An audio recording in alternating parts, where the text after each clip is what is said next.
15 நிமிஷத்தில் ஒரு mutton recipe செய்ய முடியுமா? அது எப்படி செய்ய முடியும்? செய்யலாங்க. மட்டன் வேக வைக்கிறது இந்த கவலையெல்லாம் இல்லை. மட்டன் கொத்துக்கறி, மட்டன் கைமா கறி, மட்டன் புட்டுன்னு கூட சொல்லுவாங்க. செய்கிறது எப்படின்னு பார்க்கலாமா? இதுக்கு கொத்தி வாங்கின மட்டன் நல்லா வாஷ் பண்ணி எடுத்து வச்சுருக்கேன். இது 1/4 கிலோ இருக்கும். 1/4 கிலோ கொத்துக்கறி, அப்புறமா சின்ன வெங்காயம் ஒரு 20 சின்ன வெங்காயம், 10 பல் பூண்டு, கருவேப்பிலை, அரை தக்காளி, பட்டை, கிராம்பு, வாசனை பொருள்கள், சோம்பு இவ்வளவு எடுத்து வச்சுருக்கேன். அது போக மசாலா ஐட்டம் மஞ்சப்பொடி, மிளகாப்பொடி, மல்லிப்பொடி இவ்வளோ தாங்க இதுக்கு தேவை. இது போக இஞ்சி, அவ்வளோதான். இப்போது ஒரு பாத்திரம் வச்சுக்கிட்டு, அதாவது வடை சட்டியில் கூட செய்யலாம், நான் குக்கரில் செஞ்சுருக்கேன். வச்சுக்கிட்டு எண்ணெய் கொஞ்சமாக விட்டுக்கிட்டு, நல்லெண்ணெய், கோல்டு வின்னர் ரெண்டும் சேர்த்தே விட்டுக்கலாம். அதில் இந்த வாசனை பொருள் எடுத்து வச்சுருந்தோம்ல, பட்டை, கிராம்பு,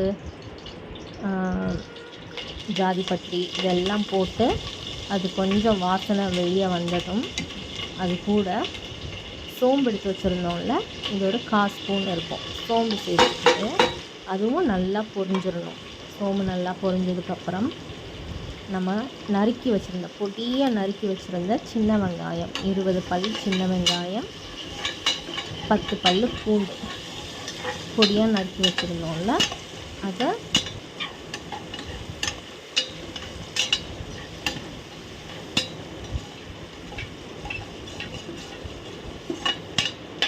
இதோடு சேர்த்து நல்லா ப்ரௌனாக வதக்கிக்கணும். இந்த ரெசிபிக்கு ஹைலைட்டே அதில் சேர்க்குற அந்த பூண்டு தான். மலை பூண்டு கிடச்சா ரொம்ப நல்லாயிருக்கும்.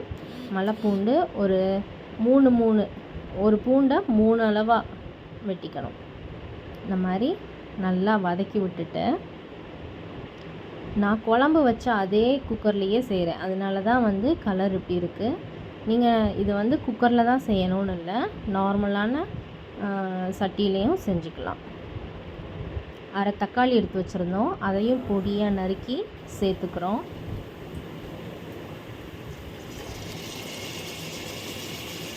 நல்லா வதக்கி விட்டுட்டு, அந்த தக்காளி ஓரளவு சாஃப்ட் ஆகணும். நம்ம கரண்டி வச்சு கட் பண்ணி பார்த்தா ஈஸியாக கட் ஆகணும். அந்தளவுக்கு சாஃப்ட் ஆகிற வரைக்கும் நல்லா எண்ணெயில் வதக்கிக்கணும். ஓரளவு வதங்கியிருக்கு.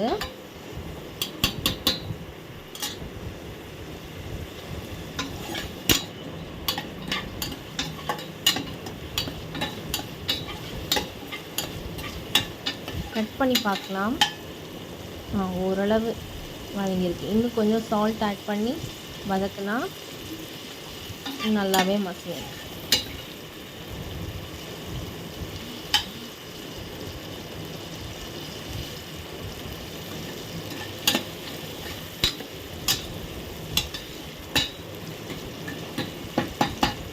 நல்லா வதங்கிடுச்சுங்க, சாஃப்ட் ஆகிடுச்சு தக்காளி.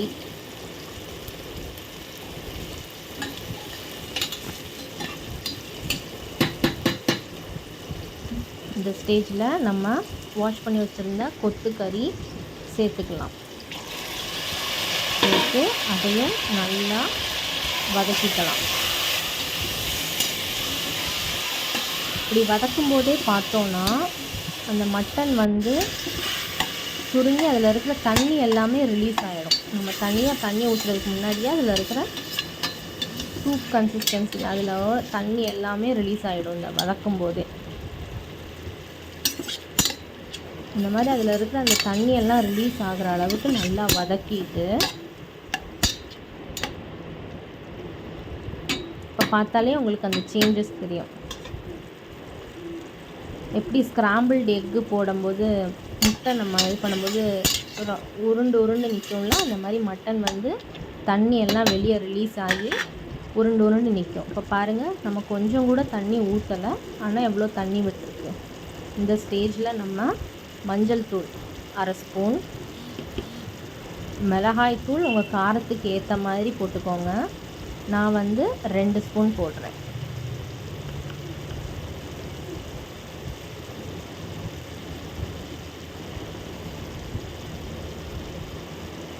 மல்லித்தூள் 3 ஸ்பூன் போடுறேன். உப்பு தேவையான அளவு போட்டுக்கோங்க.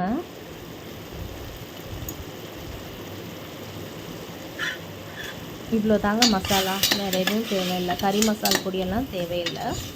எல்லாம் போட்டு நல்லா வதக்கி விட்டுக்கோங்க மட்டனை. இனிமேல் இஞ்சி பூண்டு பேஸ்ட் இருந்துச்சுன்னா அது சேர்த்துக்கலாம். அப்படி இல்லைன்னா நம்ம ஆல்ரெடி பூண்டு சேர்த்துருக்கோம். ஸோ தனியாக பூண்டு பேஸ்ட்டு சேர்க்க தேவையில்லை. ஒரு சின்ன துண்டு அளவு இஞ்சி, இதை கல்லை நல்லா தட்டியே சேர்த்துக்கலாம். பேஸ்ட் இருந்துச்சுன்னா பேஸ்ட் போட்டுக்கலாம்.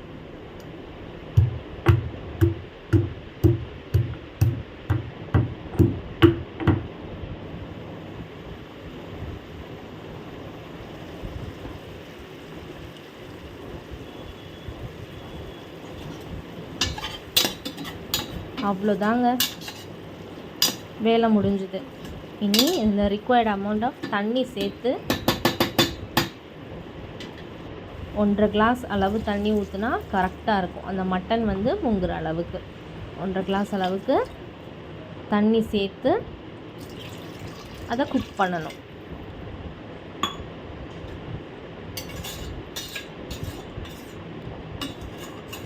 இந்த சுற்றி இருக்கிற மசால், நம்ம வதக்கும் போது மேலே ஏறி இருக்கிறோம் அந்த மசால் எல்லாத்தையும் நல்லா எடுத்து விட்டு தண்ணி ஊற்றி பாயில் பண்ண விட்டுறணும். ஸோ இப்போ கறி நல்லா வேகட்டும், நல்லா சாஃப்டாக வேகட்டும். ஒரு 3 நிமிஷத்தில் இந்த அளவுக்கு வெந்து தண்ணி வற்றிருக்கு. ஒரு 5 நிமிஷத்தில் தண்ணி இந்த அளவுக்கு வற்றிருக்கு. இது இன்னும் நம்ம நல்லா வறண்ட சிம்மில் வச்சு நல்லா அப்பப்போ கிண்டி விட்டு இன்னும் நல்லா சுண்ட வைக்கணும். ஆயில் ஃபுல்லும் ரிலீஸ் ஆகணும், மசாலா ஃபுல்லும் மட்டனில் ஒட்டிக்கணும். இதோ இந்த கன்சிஸ்டன்சியில் வந்தால் ரொம்ப நல்லாயிருக்கும். எங்கள் வீட்டில் எல்லாருக்கும் இந்த கன்சிஸ்டன்சியில் தான் பிடிக்கும். உங்களுக்கு வேணால் இதுக்கு முந்தின ஸ்டேஜ் காமிச்சேன்ல, அந்த ஸ்டேஜ்லேயே ஸ்டவ் ஆஃப் பண்ணணுன்னாலும் பண்ணிக்கலாம். அவ்வளோதாங்க, முடிஞ்சுது. இப்போது அழகுக்காக சுவைக்காகவும் தான் கொத்தமல்லியை பொடிசாக கட் பண்ணி சேர்த்துக்கலாம். இதோ மட்டன் கைமா ரெடி.